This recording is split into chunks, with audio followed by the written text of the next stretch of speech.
మహిళలకి మీకు 2500 ఇచ్చినా 2500 గయ్య 2000 వస్తాయి నాకు పింఛనే అవి కూడా 2000 4000 అన్నారు 2000 ఇస్తారు మరి వాళ్ళకు వికలాంగులకు 4000 ఎందుకు పెంచిర్రా అయ్యా 2000 ఇస్తా 3000 ఇస్తా అయిపోతుందిగా లేనిది బాగా చేసి పెడితే మరి ఎవరు జరుపుతారు ఈ బాకీలు ఎవరికైనా బాధే కదా కాదా నీకు వితంతు పింఛన్ 2000 వస్తుంది 4000 ఇస్తానడుగా మీకు మరి అయ్యే 2000 ఇస్తుండగా అవే 2000 ఇస్తున్నారు పెంచలేదు ఏముంది మీరు ఏమంటారు బస్సు ఎందుకు పెట్టండి ఫిర్ బస్సు మీకోసమేనట మహిళలు అయ్యా తిరుగుతానికి మంచిగా ఉంది కోటీశ్వర్లు అవుతుర్రట మొత్తం తెలంగాణ రాష్ట్రానికి తిరిగి వస్తారట వేస్ట్ కాకపోతే 500 గ్యాస్ అన్నాడు కదా అదే 500 తీసుకొని ఇవ్వాలి నిండా నింపాలి మళ్ళీ అది కూడా సగమేనే వస్తుంది అంటారు 4 పిల్లలు ఉన్న వాళ్ళకి బాధ కదా ఏదైనా సగమే వస్తుంది నిండి ఇస్తలేదు గ్యాస్ కూడా నిండా వస్తలేదు సగమే 15 రోజులు కూడా అవుతలేదు మరి ఆయన గంత తక్కువ చెప్పాడేందు మళ్ళీ సగం ఇచ్చుడేంది యాగం చేసుడే కదా పేదోని ఆయన ఇంటి వరకు ఆయన చూసుకుంటారు కాదక్క ఇప్పుడు కళ్యాణ లక్ష్మి తులం బంగారం కూడా ఇస్తా అన్నాడు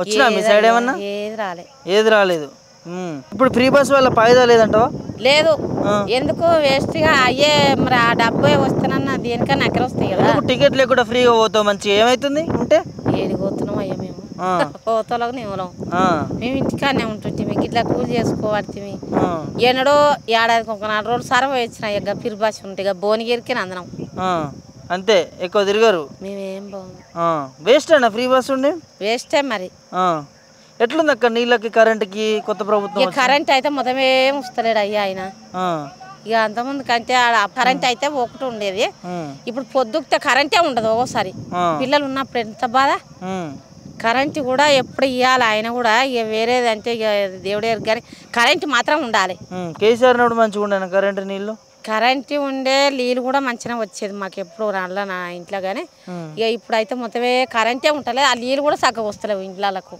నీళ్ళు కూడా చక్కగా వస్తలేవు ఏం పేరు చిచ్చా నా పేరు చంద్రపాల్ ఏం చేస్తుంటా వ్యవసాయమేనా వ్యవసాయమే ఎట్లుందా మీ రైతులకు కొత్త ప్రభుత్వం వచ్చింది 100 రోజులు 5 గ్యారెంటీలు 6 గ్యారెంటీలు ఇచ్చినామని చెప్తా ఉన్నారు 500కే ఇస్తున్నాడు గ్యాస్ 500 ఎక్కడి 950 రూపాయలు వసూలు చేస్తున్నారు అగో 500కి ఇస్తున్నాను గవర్నమెంట్ 450 రూపాయలు మా అకౌంట్లో పడతాయట ఆయన మా అకౌంట్లో వేసేది మళ్ళా ఇప్పుడు ఇచ్చేది ఉంటే 500 తీసుకోవాలి 500కే ఇవ్వాలి నువ్వు 950 రూపాయలు చేసి మళ్ళా నువ్వు 450 రూపాయలు మా అకౌంట్లో నువ్వు వేసేది ఏంది మేము వేసుకోమా లేనోడు ఉంటాడు అప్పుడు ఏం చేస్తాడు మీదికెళ్ళి చెప్పి కిందికెళ్ళి గుంజుతారా మరి అంతే ఇప్పుడు 5 కిలోల సిలిండర్ వస్తుందట 500కి 5 కిలోలే వస్తుందట అంటే సిలిండర్ తగ్గిస్తారా తగ్గిస్తారు బండి నేను నాడు అడిగిన ఇప్పుడు గ్యాస్ ఇస్తోళ్ళని ఈ సిలిండర్ పుట్టిదెక్కడ అంటే ఇప్పుడు వచ్చే నెక్స్ట్ ఇదే సిలిండర్ అంటారు ఇప్పుడు లొల్లి అవుతుంది అనే ఇప్పుడు ఇది పక్కకు పెట్టుకొని తిరుగుతున్నాం ఇదే ఇస్తారు ఇప్పుడు నెక్స్ట్ అని చెప్పిండు అంటే 500 సిలిండర్ అని పేరు చెప్పి అందులో గ్యాస్ 14 కిలోల సిలిండర్ పోయి 500 సిలిండర్ వస్తుంది ఇప్పుడు 5 కిలోల సిలిండర్ 5 కిలోల సిలిండర్ మరి సరిపోతుంది అది ఏం సరిపోతుంది మరి 500కు గదే ఇస్తాడు మరి అదే ఇస్తాడు ఎట్లుంది ఫ్రీ బస్ ఎట్లుంది ఫ్రీ బస్ ఎట్లుంది మహిళలకు మంచి ఫ్రీ బస్ పెట్టినాడు ఫ్రీ బస్ ఏముంది ఫ్రీ బస్ ఇస్తే ఏం సకదానం ఉంది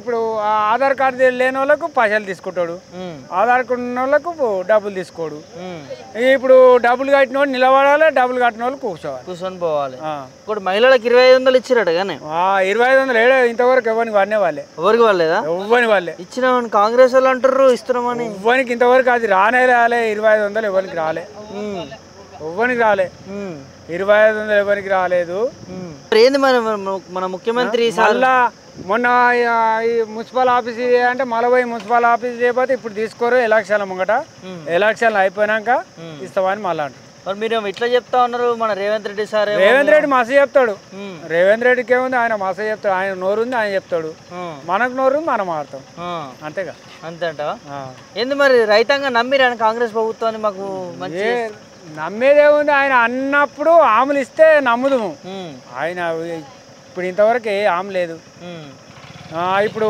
2 లక్షల రుణమాఫీ అన్నాడు రేపు ఏది 15 ఆగస్టు వరకు నేను క్లియర్ చేస్తా అంటుండు దేవుళ్ళ మీద ఒట్టు కూడా ఇస్తుండే మన యాదగిరిగుట్ట మీద వేస్తాడు తిరుపతి మీద కూడా వేస్తాడు ఆయన కానీ ఏంటి ఆయన వేస్తాడు అట్లా కాదే ముఖ్యమంత్రి రేవంత్ రెడ్డికి దేవుళ్ళ మీద ఒట్లేసి రైతులను నమ్మించాలని అవసరం ఏమొచ్చింది ఆయన ఒక్కటే సారు ఆయన నేను రాను అనుకొని చెప్పి ఈ ఆమెలు అన్ని ఒప్పుకుండు పుసుక్కున ఆయన మీద ఈ బాధ్యత అంతా ఆయన మీద పడిపోయింది.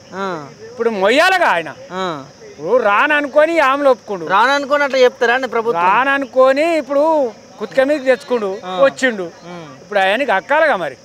కాకపోతే ఊరుకోరా? ఎవడు తెలంగాణ రైతులైతే ఊకోరు.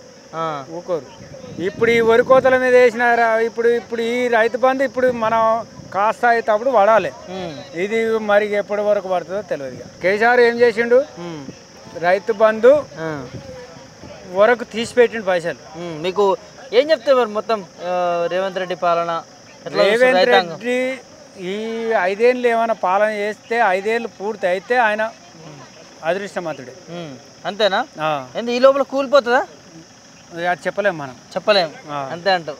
ఎట్లుంటుంది సార్ భువనగిరి ఎంపీ? భువనగిరి ఇప్పుడు టీఆర్ఎస్ అంటారు అంతే. కాంగ్రెస్ లేదా ఇక్కడ?